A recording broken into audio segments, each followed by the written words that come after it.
네, 간밤 미국 증시를 한마디로 관통할 수 있는 것은 은행들의 호실적이었습니다. 대형 은행들이 연이어서 실적을 발표했는데 대체적으로 굉장히 긍정적인 실적을 발표했습니다.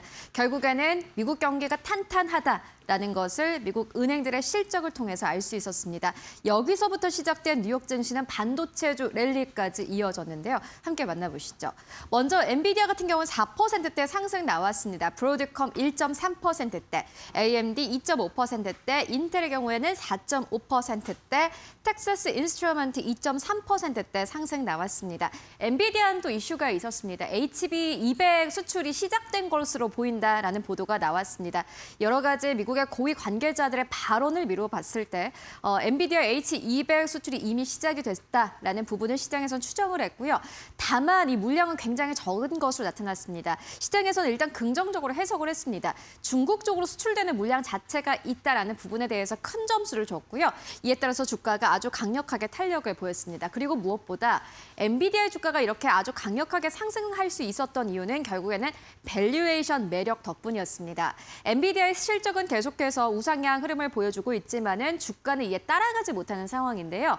월가에서는 최근 들어서 AMD라든지 브로드컴이라든지 마블 테크놀로지의 주가가 상승 탄력을 아주 강력하게 가지고 가고 있지만은 이에 비해서 엔비디아의 주가는 크게 탄력을 받지 못했다라는 컨센서스가 형성이 됐고 이에 따라서 엔비디아의 주가가 다른 기업들 대비해서 조금 더 탄력을 받고 있는 부분을 함께 확인할 수 있습니다. 결국엔 지금 또 매력적으로 봐야 하는 부분은요.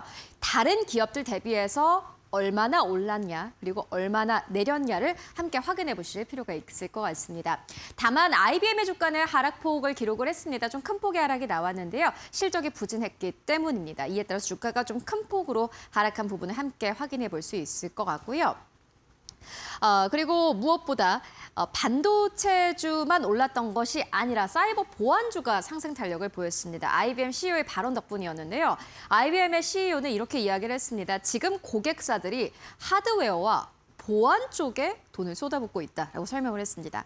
하드웨어는 이미 시장에서 알았던 겁니다. 그런데 사실 보안 같은 경우에는 하드웨어에 밀려서 조금 기업들의 지출이 줄어드는 게 아니냐라는 우려가 나왔습니다. 그런데 이런 우려가 무색하게 보시다시피 IBM의 CEO가 직접 나와서 발언을 했고요. 이에 따라서 크라우드스트라이크와 같은 보안주들이 대체적으로 상승 탄력을 아주 강력하게 가지고 가는 하루였습니다. 그리고 무엇보다 대형 은행들이 실적을 발표했습니다. 골드만삭스가 많은 은행들 가운데서 가장 큰 폭의 상승 흐름을 보였는데요. 왜냐하면은 증시 호조 덕분이었습니다. 채권 수익도 굉장히 좋았고 주식 트레이딩 수수료도 굉장히 좋았습니다. 이에 따라서 골드만삭스가 대형 은행주인데도 주가가 9% 넘게 올랐습니다. 시장의 투자 심리가 당연히 올라갈 수밖에 없었겠죠. JP모건도 역시나 마찬가지로 보시다시피 2.5%대 상승 나왔습니다. 긍정적인 실적을 발표했고 전망도 괜찮았습니다. 그리고 뱅크 오브 아메리카 보시다시피 1.8%대 상승 나왔습니다. 사실 장 초반까지만 하더라도 약간의 좀 부침이 있었습니다. 영업이익 순이자 마진 쪽이 약간 좀 부진했기 때문인데요. 다만 그럼에도 불구하고 시장에선 긍정적인 실적에 환호를 했고요. 다만 웰스포거 같은 경우에는 2.7%대 하락세 나왔습니다. EPS와 매출 모두 다 시장의 예상치를 상회했지만 이게 이제 시장의 눈높이가 굉장히 깐깐해졌다라는 부분을 웰스파고를 통해서 알 수 있었는데요. 웰스파고는 가이던스를 그대로 유지하겠다라고 밝혔는데 시장에서는 이 부분에 대해서 실망을 했습니다. 왜 가이던스가 그대로 유지가 되지 더 왜 상향하지 않는 거지라는 의문을 품었고요. 이에 따라서 주가는 2.7%대 그리고 시티그룹도 역시나 마찬가지로 10년 만에 분기 최대 실적을 기록했지만 주가는 오히려 하락하면서 거래 마감했습니다. 특히나 하락폭도 굉장히 컸는데 5% 이상 하락하면서 거래를 마감했습니다. 그리고 무엇보다 미국의 또 다른 특징주입니다. 루시드가 이게 여러 가지 뉴스가 나오고 있는 상황인데요. 파산설이 개장 전에 나왔습니다. 이에 따라서 주가가 급락을 했습니다. 회사 측에서는 이건 사실무근이다라고 발표를 했지만은 루시드는 계속해서 좀 우려가 크게 나오고 있는 상황이죠. 이에 따라서 주가가 큰 폭으로 하락하면서 16%대 하락하면서 거래를 마감했습니다. 그리고 스페이스X가 계속해서 부진한 흐름을 이어가고 있는 상황입니다. 간밤에는 2%대 하락세 나왔고요. 140달러 선 밑에서 거래를 마감을 했습니다. 긍정적인 투자 의견을 연이어서 나오고 있습니다. 뱅크 오브 아메리카도 지금 스페이스X를 매수하라라고 의견을 내놨고요.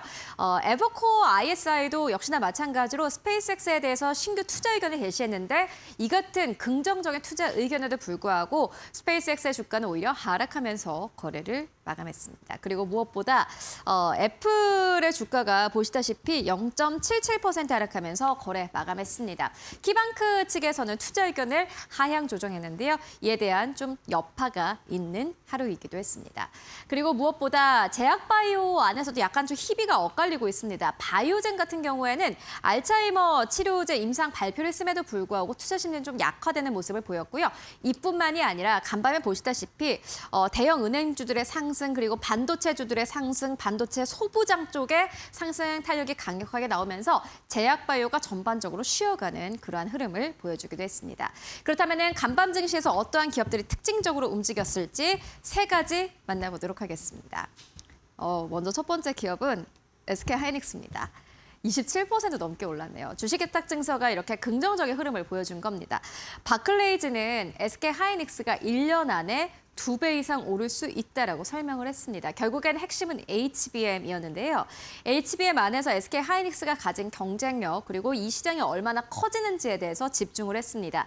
이에 따라서 SK하이닉스의 주가가 두 자릿수의 급등률을 보였는데 이렇게 27% 이상 급등을 하면서 사실 이게 제가 한화로 계산을 해봤을 때 SK하이닉스의 ADR은 290만 원대 정도입니다. 어제 SK하이닉스가 190만 원대에서 마감을 했거든요.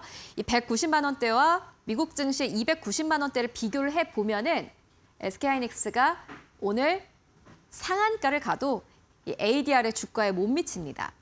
물론 ADR이 상장되어 있는 나스닥과 한국 시장은 약간 다르긴 하지만 그럼에도 오늘 시장에서 SK하이닉스의 무빙을 좀 기대해 볼 수 있지 않을까 하는 생각이 들고요. 이에 따라서 오늘 코스피도 좀 기대를 해볼 법합니다. 이어서 두 번째 기업입니다. IBM인데요.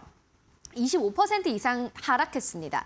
실적을 발표를 했는데 EPS와 매출 모두 다 시장의 예상치를 하회했습니다. 그런데 사실 월가에서 EPS와 매출 모두 다 시장의 예상치를 크게 하회하기는 쉽지는 않습니다. 이 기업의 판단이 뭔가 잘못됐다라는 부분을 확인할 수 있었는데요. CEO가 나와서 이야기를 했습니다. 우리가 생각했던 것보다 기업들이 소프트웨어 쪽으로 좀 돈을 덜 쓰네라고 설명을 했습니다.